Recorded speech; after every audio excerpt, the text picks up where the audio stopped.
Hello and welcome back to our third 10-minute recording looking at the Mansako case study in preparation for the May exam. This one we're looking at is a P1 topic. It's looking at the ABC, which is part of the P1 syllabus, looking at cost accounting systems, a substantial element within P1, so we have to be well aware of different direct costing methods. And here this is dealing with overheads. So when we look at activity-based costing, we're looking at all the overheads that are being incurred, whereas when you look at absorption costing, you're only looking at production overheads. Here, overheads are accumulated into cost pools and charged out on the basis of how many cost drivers are needed in a particular activity that's being carried out. So you begin to see a difference in terms of the way in which these costs are being charged to products. Here we've got a picture where it shows a bucket representing the cost pool where all these costs of the activity are accumulating, and above we've got the cost driver, which is the cause. And so we use cost pools and cost drivers. It should give us a more accurate measure of the cost of a product. ABC is useful in these four circumstances. If we've got a diverse product range, and if the items that we're making are being made in small batches, if the environment where the method of producing the product is very different, so we could be looking at different methods, and you could imagine that within the production of handbags. In environments where overhead costs are high in comparison to the direct costs, if you've done this research, you'll know that when you look at the total cost, about a third is allocated based on the fixed overheads. That's before you've even taken into consideration variable overheads. So a third being fixed overheads is high. And then where costs are driven by things such as the complexity of the product and customization. We don't so much have customization, but we certainly have complexity of the product, and the products do vary. So these are going to drive cost rather than the volume that are being produced. Let's look at these different things and try and match them to Mansako. A diverse product range is being produced. Is it? Yes. The items are produced in small batches. Well, probably because we don't really know, but we have a strong suspicion as a fashion product that we'd be looking at things being produced in relatively small batches to avoid problems of obsolete inventory being held at the end of the period. We're probably also using a different method of production for certainly very many of the products, even if some of them are using a similar approach. And in terms of the overheads being high, I think that is beyond a shadow of a doubt. Also, the costs are driven by the complexity. So when we look at this, we can say to ourselves, ABC would probably be suitable for Mansako. And then we need to think about how would ABC work in this sort of situation. Well, if we look back to the previous syllabus of CIMA, then we can see exam questions which included things such as we have on the screen at the moment. And the activities are basically where the costs are being pooled, and then the drivers are how those costs are being derived, basically, the what's driving those cost pools. And so we've got in here a manufacturing scenario where there's machining, setting up production runs, quality inspections, store receiving, and stores issues. And you begin to see at this point the linkage between a specific cost driver and a specific activity. Now we need to think about Mansako and what their cost pools might be and what their cost drivers might be.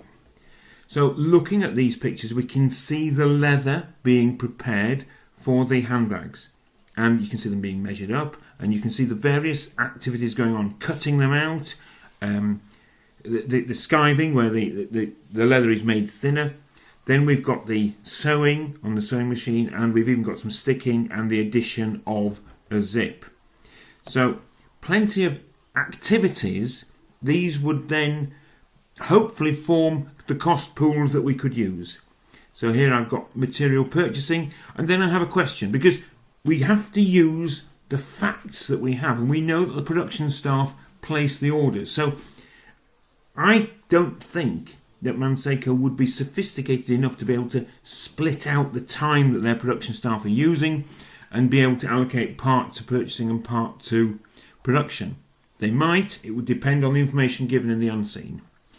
And similarly, we've got overheads that we are accumulating that we can attribute to material purchasing, because we've got the purchasing policy, which would have to have been drawn up and perhaps being monitored at quite a senior level. The production staff place the orders, fine, but we could perhaps collect a pool of costs for material purchasing. I think we could definitely have a pool of costs for holding and issuing materials. We know we've got very high inventory balances, so this would be quite a fair way of charging out to the individual products based on how much they demand from the inventory and how much they demand from the storage area. Within the setups, I think we could have several different setups. We could have a setup for the cutting machines, and we could have a setup for the skiving, and we could have a setup for the sewing machines. And these would be based on the products that we're making. So we would need to have more cutting on some products, more sewing on others. In terms of these cost drivers, then we need to be thinking in terms of how we're going to be charging them out. And we might be looking at the number of requisitions if we're looking at materials, because that's what causes work to have to be done as far as the stores is concerned.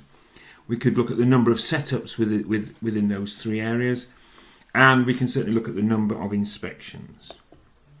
So now we consider a question, and this would be typically one task within a 45-minute section where there would be two tasks.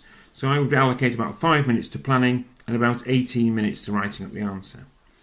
Here our boss, Anders Bukati, has asked us, he said he went to a conference, didn't understand what ABC was, and thought that it could be useful within Mansako. So he wants you to prepare some notes that you can use to present to the board on the suitability of ABC. Interesting terminology, because very often these directors will ask us for information that they can then pass on. But on this occasion, they're asking you to do the presentation yourself. You don't need to remember numbers from the pre-scene, but you do need to be able to recognise your understanding. So we identify the question, we plan the answer, we check that the plan addresses the task requirements, and then we quickly write up a series of short paragraphs. So identification of the question. Prepare some notes that you could use to present to the board on the suitability of ABC to Mansako. Great. I wouldn't use the scratch pad. Some people might. I would write my plan straight into the word processing document that's provided by the exam. And here I have 9 headings. Not necessarily 9 paragraphs, but certainly 9 headings that could be used to head up paragraphs. So I could have quite a lot of paragraphs based on these. Doesn't necessarily mean I'm going to use them all, but it's certainly useful as far as planning is concerned. Importance of costing handbags accurately, nature of the production and different products, the batch production aspect, the fact that the production methods that we're using may well lend themselves to ABC because they're different from one bag to another. High overhead costs, the complexity driving costs rather than volume, accurate costs which show which bags are profitable, and then cost pools providing the opportunities for us to be able to look for cost savings. And then again, this other aspect of control, reviewing the number of cost drivers that are being used in each product. So after the plan, we then need to check that our answers are going to answer the actual question. For us, we've got 9 headings. It's a super start. And what would we be looking at? An outline of what ABC means for Mansako. At no point are we trying to teach them what ABC is. We're looking at Mansako in the context of ABC and the benefits. I think that we've done a pretty good job, and I think that that meets the criteria. We would be working fast. We have a total time of 22 minutes, planning for 5, writing for 17. Here are our 9 headings. We may have more than one paragraph under some of them. We may not use all of them, but it helps to set us up. And here we have the system. What would I recommend? Well, so think of more possible cost pools, assess your ideas, justify the cost pools you've thought of, identify the drivers that you would use for each cost pool, and try to imagine possible questions that managers at Mansako could ask you when you need to apply your knowledge. You have to practice planning and then writing up the answers. Hopefully, look forward to seeing you for the next recording. Bye-bye.